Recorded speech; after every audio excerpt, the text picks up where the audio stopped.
I didn't move here for conflict. I moved here for quiet.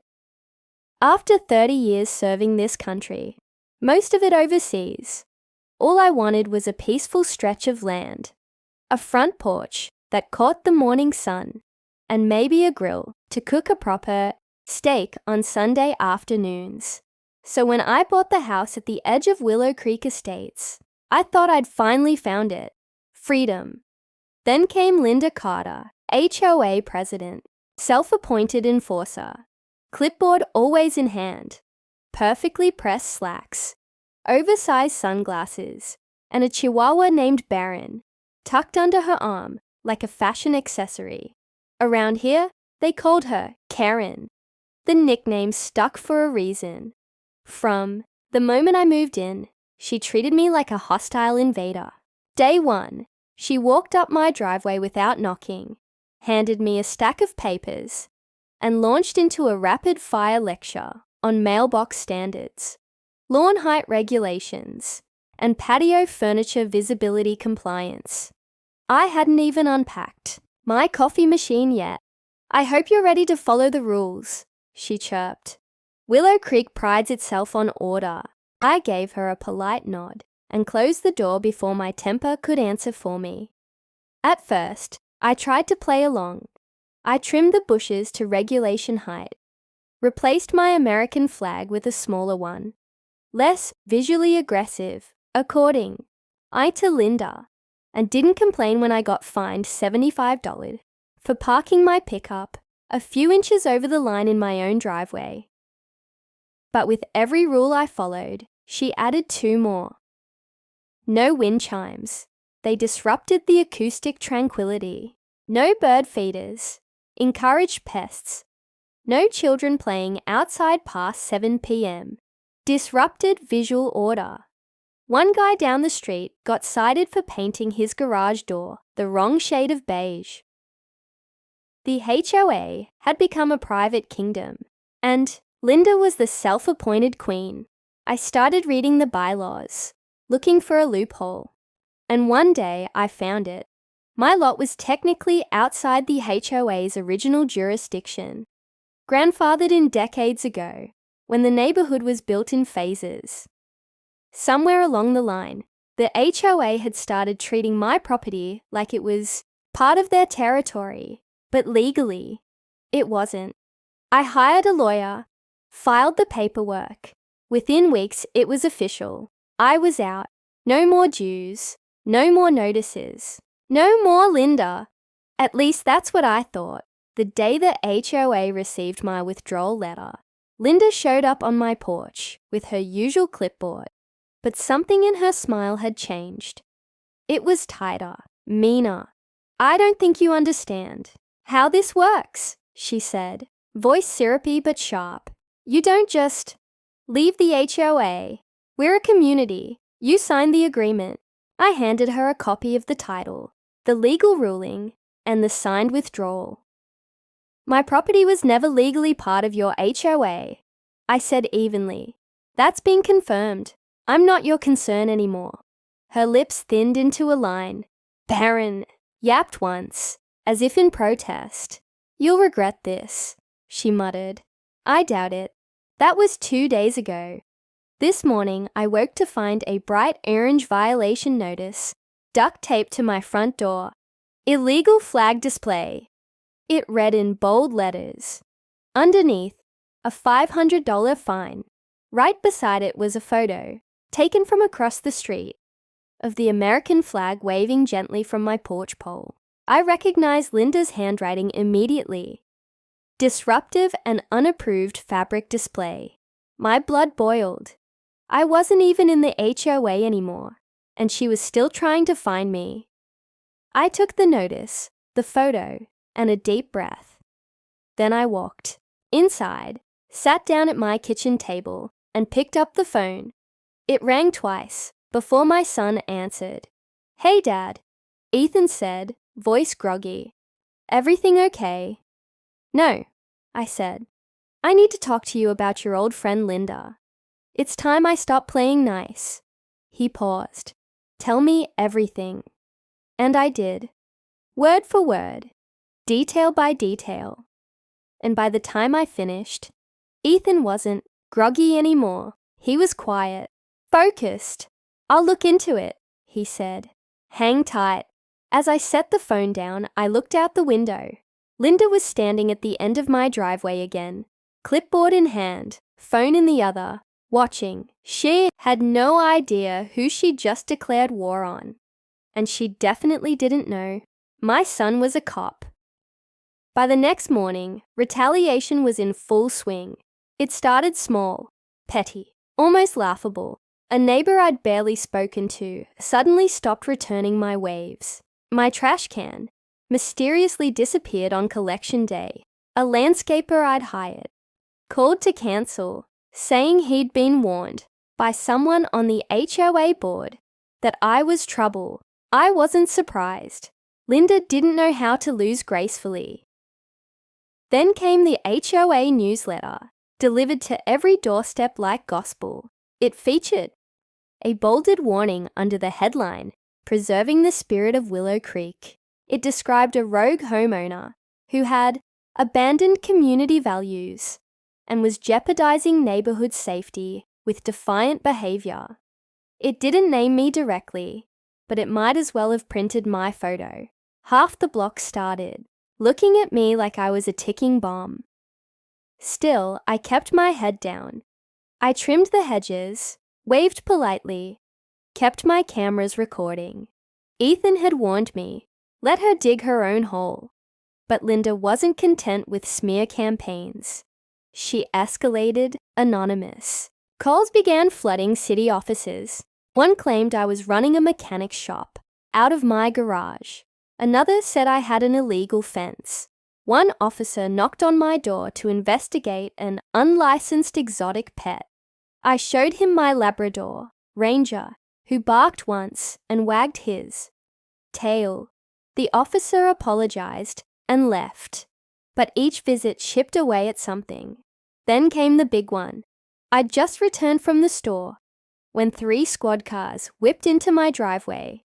Lights flashing, doors slamming. Officers approached in formation, hands near weapons. My heart thudded. The lead officer barked, "Are you John Mason?" "Yes," I replied, confused. "What's going on?" "We received a call stating that a violent suspect, matching your description, was seen brandishing a weapon and threatening board members. You're being detained pending investigation." My hands went up before the words fully registered. They frisked me, sat me on my own porch. Neighbors gathered like moths to a flame, whispering and filming. The officers swept through my house, returned empty-handed, and finally released me with a confused apology. "Looks like the caller was mistaken," one of them muttered. But I wasn't. Linda had crossed the final line. That night, I reviewed the footage from my security cameras. Sure enough, 2 hours before the police arrived, Linda had walked past my house, paused on the sidewalk, and made a call. She wasn't subtle. She kept looking at my porch while whispering into her phone. I emailed the clip to Ethan. 20 minutes later, he called me. She did what? She told police I had a weapon and was threatening people. His voice hardened. "That's filing a false report. That's a crime." "I know," I said quietly. "But you need to do this by the book. No favors." "You'll get nothing but the book," he replied. "And I won't be the one to investigate. Conflict of interest. But Dad, she's done. Just keep documenting everything." So I did. Over the next 2 weeks, I watched Linda spiral. She left notes in my mailbox, accusing me of harboring resentment. She yelled across the street about how I was tearing the community apart. One evening, I found a dead lawn flamingo skewered on a stake in my front yard. Petty theatrics, meant to provoke. I didn't bite. What she didn't know was that Ethan had filed a formal complaint. His department had pulled phone records, matched her call to the police dispatch log. It was airtight. Still, we waited. Linda was no longer just a power-hungry neighbor. She had become a public nuisance, maybe even dangerous. Her obsession with control had turned her into something worse. A liability. Then came the opportunity. We didn't expect. Ethan called with a plan. She's scheduled to lead the next HOA board meeting in person, he said. It's open to the community. My partner's cleared me to serve the warrant, if you're okay with it. Only if she sees your badge, I said. Let her know exactly who she pushed too far. He paused. She'll never forget it. I looked out the window. Linda's house glowed across the street.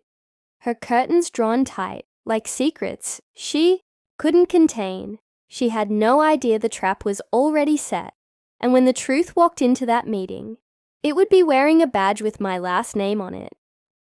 The night of the board meeting, the community clubhouse buzzed like a disturbed hive. Every plastic folding chair was filled. Neighbors clutching coffee cups, whispering in clumps. Some looked nervous, others amused. A few avoided eye contact with me altogether, but I didn't come for them. I came for Linda. She stood at the front in her signature navy blue pantsuit, a thick binder cradled in one arm, like scripture. Baron the Chihuahua sat yipping at her feet, tethered to the podium leg. A large sign behind her read, "Preserving order, enforcing unity." She tapped the mic twice, feigning a smile. Good evening, residents of Willow Creek. I know tensions have run high lately, but I ask that we remember who we are. A community. A few scattered claps, mostly silence. I remained in the back, arms folded, jaw tight. Linda hadn't spotted me yet. Not really. She gave me a passing glance like I was a gnat on the wall. She had no idea what was about to unfold. Linda continued, flipping her binder open with flair. Now, as some of you may know, we've had an unfortunate incident involving a former member who has, how should I say, strayed from the values we uphold here. He's chosen to reject our structure. That's his decision. However, let me be clear. His behavior has endangered us all. She scanned the crowd, eyes shining with righteousness. The HOA cannot and will not tolerate rogue actors. That was her mistake. The room doors creaked open behind her mid-sentence, and a uniformed figure stepped in. Ethan, dressed sharp in full police gear, badge glinting beneath the overhead lights. He moved with quiet authority, every step deliberate. Heads turned. A hush fell. Phones rose in unison, as if the air itself sensed something monumental. Linda noticed the silence. She turned and froze. Ethan didn't blink. Linda caught her. His voice was calm but commanding. Her lips parted in confusion. Yes. My name is Officer Ethan Mason, City Police Department. He held up a folded document and unfolded it slowly. I have a warrant for your arrest. The air cracked. The room was dead silent, except for the frantic tapping of smartphone screens, recording the moment. Linda's eyes darted. Arrest? For what? For knowingly filing a false police report, harassment, and misuse of emergency services. Ethan said crisply, "You're also being served a restraining order issued by the county court regarding your ongoing behavior toward Mr. John Mason." The color drained from her face, like someone had pulled a plug. You mean him?" she stammered, jabbing a finger toward me. "He's your father." Yes. A collective gasp rippled across the room. A few people clapped, unsure if they should. Someone in the back whispered, "She's done." Linda stumbled backward. "This is a setup. You can't do this. This is a neighborhood dispute." "No, ma'am," Ethan replied, stepping forward. "It became criminal the moment you called in a fake weapons threat. That's not just unethical. That's a felony." Her hands trembled. Baron barked louder, sensing the shift. Ethan gently removed the leash from the podium and handed it to a neighbor who stood gaping. Then, in front of a full room, he turned Linda around and placed her in handcuffs. "You have the right to remain silent," he began. "Don't touch me. I built this community," she shrieked. "You people wouldn't have order without me." "You're right," Ethan muttered. "We wouldn't have fear either." Phones recorded every second. The HOA board sat stone-faced, some ashamed, some relieved, as Ethan led her toward the exit. Linda turned one last time to glare at me. "You think this ends with me?" she hissed. I stepped forward, voice calm. "No, it ends with accountability." And she was gone. Ethan paused at the doorway, turned back to the crowd, and spoke loud enough for all to hear.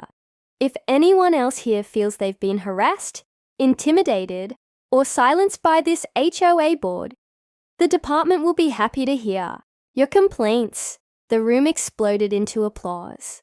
By the time I walked out of that clubhouse, something had shifted, not just in the neighborhood, but in people's eyes. Fear had cracked. Truth had walked in, wearing a badge. And Linda Carter, she was no longer untouchable. 2 weeks after the arrest, silence settled over Willow Creek, like fresh snow, clean, crisp, strangely calming.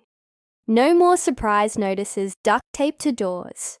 No angry HOA memos tucked into mailboxes. No Linda pacing the sidewalks like a suburban warden. She'd been formally removed as HOA president, pending trial, and the board, suddenly shy and guilt-ridden, stopped showing up at meetings altogether. Turns out, when the queen falls, her court scatters.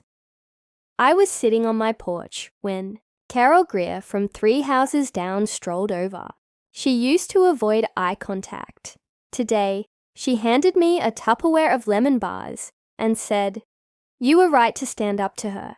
I'm sorry we didn't speak up sooner." I took the bars, smiled. Better late than never. Word had spread fast, especially the video.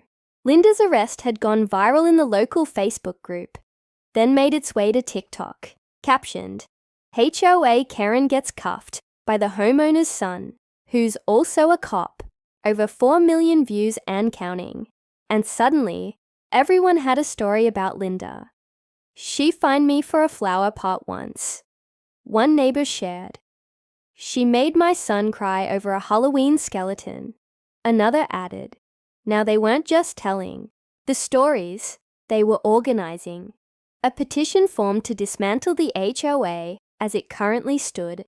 Over 80% of the community signed. New bylaws were being drafted. People who had felt powerless for years were finally speaking. And me? I didn't want a seat at the table. I'd already won what I needed, freedom. One morning, as I sipped coffee on the porch, Ethan pulled into the driveway, out of uniform for once. Jeans, hoodie, a look of relief on his face. "She pled not guilty," he said, plopping into the chair next to mine. "But the DA's got the phone logs, the footage, and 10 people ready to testify about harassment. She's going down hard." I nodded slowly. "Funny how quiet it is now." "She used fear like a weapon," he said. "When that's gone, people remember they have rights." He took a sip from the mug I'd handed him. "By the way, I had to laugh when someone posted your security footage on Reddit. You're a meme now." I groaned. "God help me." He grinned. Caption said, "Veteran gets last laugh. HOA Karen didn't know he raised a cop." You're internet famous. The truth was, I hadn't done this for views or applause. I'd done it because I refused to live under someone else's boot. Especially not on land I owned, in a house I bought with the sweat of 3 decades of sacrifice. I fought for freedom abroad. I wasn't about to surrender it in my own front yard. A few days later, I got a formal letter in the mail, hand-delivered, not dropped off by someone with a clipboard. It was from the new interim HOA committee. Read, Mr. Mason, on behalf of the community, we owe you an apology. You exposed a system that had gone unchecked for far too long. Please consider this letter both a formal apology and an offer. If you ever choose to rejoin, your insights would be invaluable. If not, know this: your rights are now respected, your boundaries honored, and your strength appreciated. Respectfully, the Willow Creek Interim HOA Board.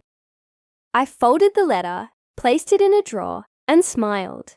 I had no plans to rejoin, but it meant something to know they'd finally listened. That evening, I walked Ranger down the sidewalk that once felt like a minefield.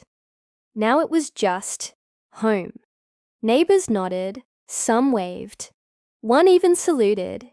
Kids played catch in the grass, where no play zones used to be marked with cones. I heard laughter again.